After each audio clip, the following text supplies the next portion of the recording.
The live TV, सच सबसे आगे।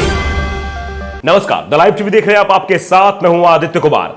मोहम्मद जुबैर को सुप्रीम कोर्ट की तरफ से बड़ी राहत मिली है। आल्ट न्यूज के सह संपादक को 5 दिन की अंतरिम जमानत दे दी गई है सुप्रीम कोर्ट की तरफ से। सीतापुर कोर्ट की तरफ से उन्हें उनकी जमानत याचिका को खारिज कर दिया गया था, लेकिन उसके बाद जब सुप्रीम कोर्ट पहुंचे मोहम्मद जुबैर, तो सुप्रीम कोर्ट की तरफ से बड़ी राहत मिली है। और साथ ही साथ उत्तर प्रदेश पुलिस को भी नोटिस जारी किया है सुप्रीम कोर्ट ने।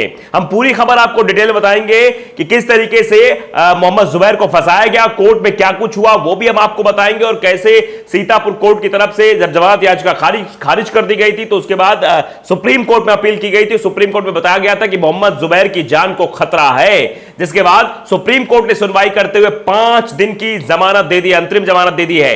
मोहम्मद जुबैर की जमानत याचिका पर सुप्रीम कोर्ट में सुनवाई हुई, जिसमें खुद की जान को खतरा बताया था मोहम्मद जुबैर ने, और सुप्रीम कोर्ट ने फिलहाल जमानत देने की अपील कर दी है। यानी 5 दिन की अंतरिम जमानत मिली है। यह बड़ी खबर अपने आप में है और अच्छी खबर भी है। सुप्रीम कोर्ट की तरफ से एक अच्छी खबर सामने आई है कि सुप्रीम कोर्ट की तरफ से जमानत मिल गई है मोहम्मद जुबैर को। मोहम्मद जुबैर को दरअसल धार्मिक मामलों के भड़काने के मामले में गिरफ्तार किया गया था, कोर्ट में पेश किया गया था, जबकि बहुत सारे ऐसे धार्मिक भावनाओं को भड़काने वाले लोग हैं जो राइट विंग के लोग हैं, उन पर कोई कार्रवाई नहीं हो रही है। लेकिन जो सच दिखाता है आल्ट न्यूज, जो आप भी जाकर देखेंगे तो आल्ट न्यूज फैक्ट चेक दिखाता है, मतलब सही तस्वीरें आप तक पहुंचाता है, उन लोगों को एक्सपोज करता है जो धार्मिक भावनाओं को भड़काते हैं। लेकिन फिलहाल देश में किस तरह कानून चल रहा है आपको भली भांति बताया, उन्हें गिरफ्तार कर लिया गया था। मोहम्मद जुबैर को सिर्फ जमानत ही नहीं मिली है, बल्कि उत्तर प्रदेश पुलिस को नोटिस भी जारी कर जवाब मांगा गया है। इससे पहले हाईकोर्ट की तरफ से जुबैर की जमानत याचिका खारिज कर दी गई थी। उन्हें 14 दिन की न्यायिक हिरासत में भेज दिया गया था, जिसके बाद जुबैर ने सुप्रीम कोर्ट में राहत की गुहार लगाई। हालांकि सुप्रीम कोर्ट ने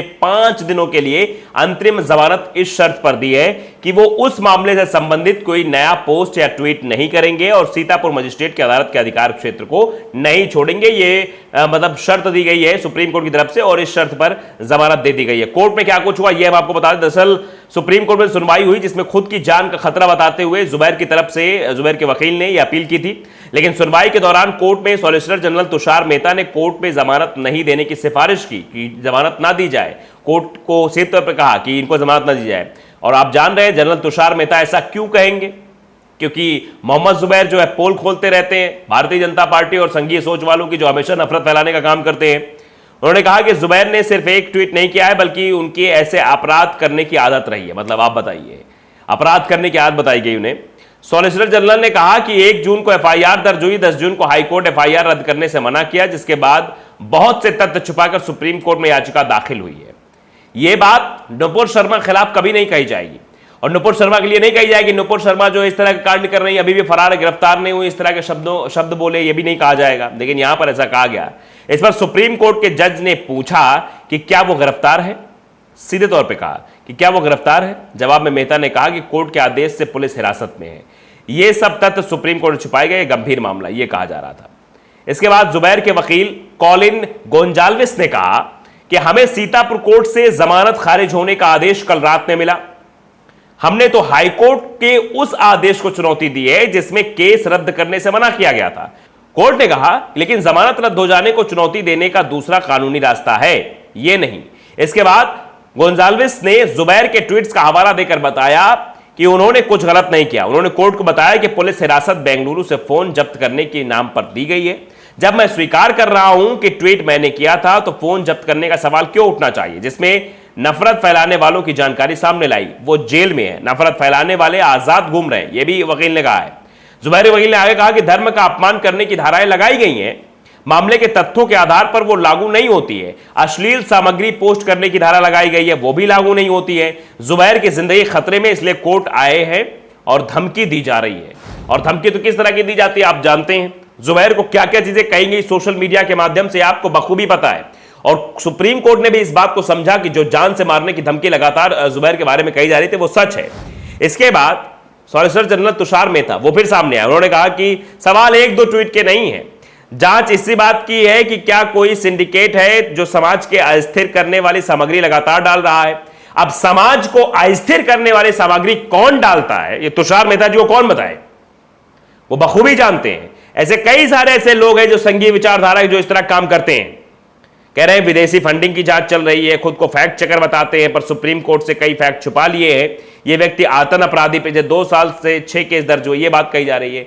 यानी जो फैक्ट चेक कर रहा है, जिसको पूरी दुनिया देख रही है कि जो सच सबके सामने आ रहा है, उसको फर्जी फैक्ट चेकर बताया जा रहा है। आप समझिए किस तरीके के लोग हैं और किस तरह की मानसिकता है। इलाहाबाद हाईकोर्ट के फैसले के खिलाफ मोहम्मद जुबैर गए थे, उन्होंने सुप्रीम कोर्ट दरवाजा खटखटाया।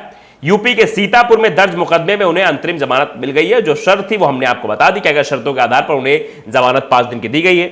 सुप्रीम कोर्ट ने आल्ट न्यूज के मोहम्मद जुबैर के केस से जुड़े ट्वीट्स करने से मना कर दिया कि जो मतलब केस से जुड़ी चीजें हैं उनको जो है मतलब आप नहीं कर सकते, उन पर ट्वीट्स नहीं कर सकते, उन पर कोई कमेंटबाजी नहीं कर सकते, लिख नहीं सकते कुछ, ये साफ तौर पे कहा है। आपने देखा था कि मोहम्मद जुबैर को लेकर किस तरीके से जगह जगह तस्वीरें सामने आई थी। मोहम्मद जुबैर के समर्थन में जर्मनी भी उतरा था, सुप्रीम कोर्ट में जमानत याचिका पर सुनवाई चल रही थी, उसके पहले ही वहां पर भी बातें चल रही थी। आप समझिए लोग लिख रहे हैं कि जिस तरीके से जो सच बता रहा था उसको गिरफ्तार किया गया था और जमानत भी नहीं दी जा रही थी, जबकि जो धार्मिक भावनाओं को भड़काता है उसको गिरफ्तार ही नहीं किया जाता है, उसके लिए रेड कॉर्पेट बिछाता है। सुप्रीम कोर्ट ने ही बात कही थी कि इतना एफआईआर दर्ज होने के बाद भी अभी तक नुपुर शर्मा गिरफ्तारी ना होना, यह साफ तौर पर दर्शाता है कि बड़ा सोर्सफुल कोई उनके पीछे लगा हुआ है। दिल्ली पुलिस तो रेड कार्पेट बिछा के बैठी, यह बात सुप्रीम कोर्ट की तरफ से कही गई थी और उसी सुप्रीम कोर्ट में आज इस मामले की सुनवाई हो। तो सुप्रीम कोर्ट भी यह समझता है कि एक तरफ जो फैक्ट चेक करता है, जो सच्चाई सबके सामने लाता है, जो लोग धार्मिक भावनाओं को भड़काते हैं उनकी पोल खोल कर रख देता है, उसको गिरफ्तार कर लिया गया, लेकिन उन लोगों को गिरफ्तार नहीं किया गया जो वाकई में धार्मिक भावनाओं को भड़काते हैं। तो यह बात तो थी। अब देखिए एसएम फरीद है, वो लिखते हैं कि आज सुप्रीम कोर्ट ने जुबैर को 5 दिनों के लिए अंतरिम जमानत पर इस शर्त पर दी है कि वे मामले से संबंधित मुद्दे पर कोई नया ट्वीट पोस्ट नहीं करेंगे और सीतापुर मजिस्ट्रेट की अदालत के अधिकार क्षेत्र को नहीं छोड़ेंगे। साथ ही जुबैर की याचिका पर सुप्रीम कोर्ट ने यूपी पुलिस को नोटिस भी भेजा है, मतलब यूपी पुलिस को नोटिस भी भेज दिया गया है सुप्रीम कोर्ट की तरफ से और जवाब मांगा गया है। कई बातें निकलकर सामने आ रही है। मोहम्मद जुबैर को जमानत मिल गई है, इस पर एक यशोनंदन शर्मा उन्होंने एक बात लिखी है कि यूपी सरकार के वकील ने सुप्रीम कोर्ट में कहा कि बजरंग मुनि जिन्होंने पुलिस के सामने मुस्लिम महिलाओं का बलात्कार करने की धमकी दी वो एक सम्मानजनक धार्मिक गुरु हैं। ये यूपी सरकार का वकील ने कहना है। और जुबैर ने उनके खिलाफ ट्वीट कर दिया और अपराध कर दिया, मतलब ट्वीट करके अपराध कर दिया। यह बात कोर्ट के रिकॉर्ड में दर्ज है, #NewIndia। यह बात यशोनंदन शर्मा ने ट्वीट के जरिए कही। आप अंदाजा लगा सकते हैं कि 4 साल के एक पुराने ट्वीट के लिए जुबैर को गिरफ्तार कर लिया गया। तो एक शख्स है नागेंद्र, उन्होंने लिखा है कि जब 4 साल पुराने ट्वीट के लिए जुबैर गिरफ्तार हो सकता है तो 5 साल पुराने ट्वीट के लिए बीजेपी नेता गिरफ्तार क्यों नहीं हो सकता, जिसने कहा था मुझे तो पैग में पैगंबर नजर आता है। क्यों गिरफ्तार, उनका नाम है अरुण यादव। अरुण यादव गिरफ्तार क्यों नहीं हो सकता, यह सवाल पूछा गया है। और सुप्रीम कोर्ट में आज 2 घटनाक्रम हुए। एंकर रोहित रंजन जो थे उनके अरेस्टिंग पे भी सुनवाई होनी थी, तो अरेस्ट करने से फिलहाल सुप्रीम कोर्ट ने मना कर दिया और मोहम्मद जुबैर को सुप्रीम कोर्ट की तरफ से जमानत दे दी गई है। तो इस पर खान साहब नाम के एक ट्विटर यूजर लिखते हैं कि अगर एंकर रमजान या मोहम्मद जुबैर हो तो पुलिस कस्टडी मिल जाती है। मतलब ये सीधे तौर पर लिखा है कि अगर कहीं जुबैर हो, मोहम्मद या फिर रमजान हो, अगर ये नाम होता रोहित रंजन का तो फिर पुलिस कस्टडी मिल जाती, इसलिए पुलिस कस्टडी नहीं मिली कि रोहित रंजन नाम है, ये भी लोग लिख रहे हैं। तो आप अंदाजा लगाइए किस तरीके से देश में दोहरा कानून हो गया है।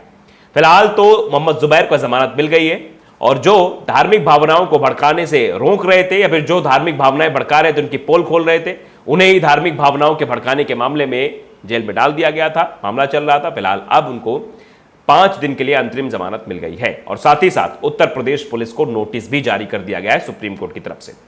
तो द लाइव टीवी को अगर आपने सब्सक्राइब नहीं किया, सब्सक्राइब जरूर करिए, बेल आइकन दबाइए ताकि सच खबरें आप तक पहुंचती रहें।